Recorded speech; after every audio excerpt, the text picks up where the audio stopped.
কি হয়েছে আপু? আসলে তেমন কিছুই না।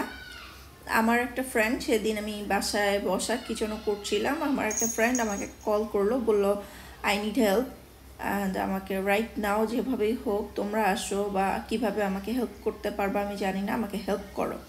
সে জাস্ট মানে কান্না জড়িত কণ্ঠ অ্যান্ড হচ্ছে খুবই হাহাকার করছিল অ্যান্ড কোথাও হেল্প পাচ্ছিল না। আমাকে বললো যে আমি 999 কল করেছি, বাট এখন তো 999 কল ঢুকছে না, তো আমি কি করব, এখন কি করতে পারি, তুমি আমাকে হেল্প করো বা তোমরা আমাকে হেল্প করো।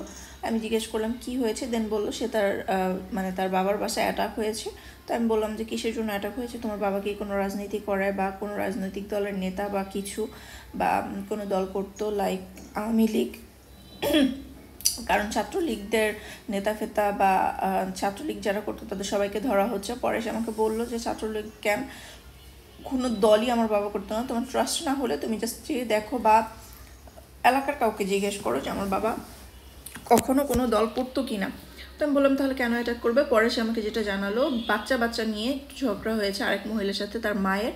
তো তার বাবা বাসায় ছিল না, তো এমন সময় তার ভাই, মানে যাদের সাথে ঝগড়া হয়েছে সেই ফ্যামিলির ভাই, বাবা, দেন চাচা, সবাই মিলে তাদের বাসা ভাঙচুর করেছে, ঘরের প্রত্যেকটা জিনিস লণ্ডভণ্ড করেছে, জানলা টানলা ভেঙে ফেলছে। তার মা ভয়ে আরেক ঘরে নাকি বাথরুমে যেন লুকিয়েছিল।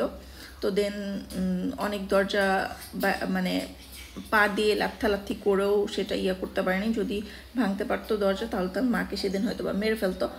দেন তার অনেকক্ষণ পরে তারা যখন একটু লাইক 2-3 ঘন্টা পরে যখন তারা চলে যায়, 2-3 ঘন্টা পরে হচ্ছে তার মা বের হয়ে হচ্ছে আরেক বাসায় যেয়ে কল করে তার মেয়েকে এগুলো জানায়, তার বাবাকে জানায়। তারপরে হচ্ছে বাসায় যাওয়ার পরে দেখে যে এরকম অবস্থা। তখন যেহেতু তার বাবা আর কাউকে পায় নাই, তো তাদেরকে হচ্ছে থ্রেট দিয়ে গেছে যে আরও মানুষ নিয়ে আসতেছে অ্যান্ড হচ্ছে তাদেরকে মানে কি বলবো, খুব বাজে ভাষায় বলছে, রামদা চাপাটি হ্যান ত্যান এগুলো নিয়ে আসতেছে অ্যান্ড তার বাবাকে হচ্ছে মানে জবাই করবে এরকম একটা কিছু। দেন তারা খুবই ভয় পায়, তো আমাকে কল করে।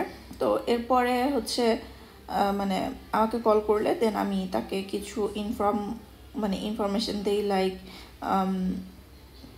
মানে যে আমরা যেহেতু সাভার থাকি, ঢাকা জেলার হচ্ছে ক্যাপ্টেনকে, দেন মানে আর্মির ক্যাপ্টেনকে বা আর্মির প্রফেসর যে থাকে বা কি বলো what ever, I don't know, আমি নাম্বার দিই যে তুমি কল করো, কজ এখন বর্তমানে পুলিশ বলতে কোনো জিনিস বাংলাদেশে নাই। সো তারাই পারবে একমাত্র হেল্প করতে, আর তাদের থেকে যদি কোনো হেল্প না পাও তাহলে কেউ নাই, কারো ক্ষমতা নাই তোমাকে হেল্প করার, কেউ যাবেও না, কজ এখন পরিবেশটা ওরকম নাই।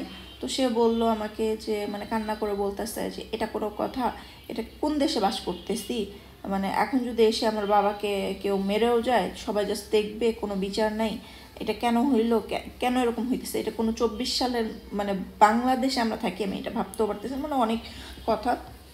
তো কতটুকু অনিরাপদহীনতার মানুষ ভুগলে এভাবে কান্না করে, হেল্প চায়। আমি জাস্ট সেই দিন মানে আমি নিজেও পারতেছিলাম না কান্না করতে, কজ কী করবো, কীভাবে হেল্প করব। আমার তো কোনো কিছু, আর প্রত্যেকটা জেলায় বা সিটিতে যাদের নাম্বার দেওয়া হয়েছে অনেক সময় নাম্বার এঙ্গেজ থাকে, অনেক সময় ধরে না। সো সবারই দিন শেষে ফ্যামিলি আছে, সবারই দিন শেষে অবসর আছে, অ্যান্ড একজনকে নিয়ে পড়ে থাকবে না। সো যদি না ধরে অ্যান্ড তাদের যদি আসতে একটু লেট হয় তো একজন মারা যাবে, এটা নর্মাল। আমি আমার জন্মের পর দেখি নাই মেরে মানে একটা মানুষকে মেরে তার লাশ একদম ওভারব্রিজের সাথে দড়িতে ঝুলিয়ে রাখবে, যেটা 24 সালে আমি দেখলাম।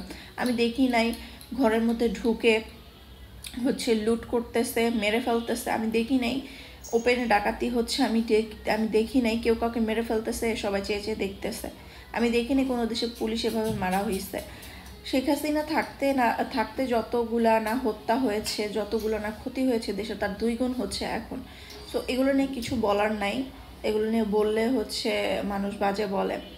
তো জাস্ট কিছুই বলার নেই, এখন শুধু বলবো যা হচ্ছে আল্লাহর মানে আল্লাহর কাছে একটা জিনিসই চাইবো যে আল্লাহ যেন সবাইকে ভালো রাখে, সবাইকে হেফাজত করে, সবাইকে রক্ষা করে, সবাই সাবধানে থাকবে।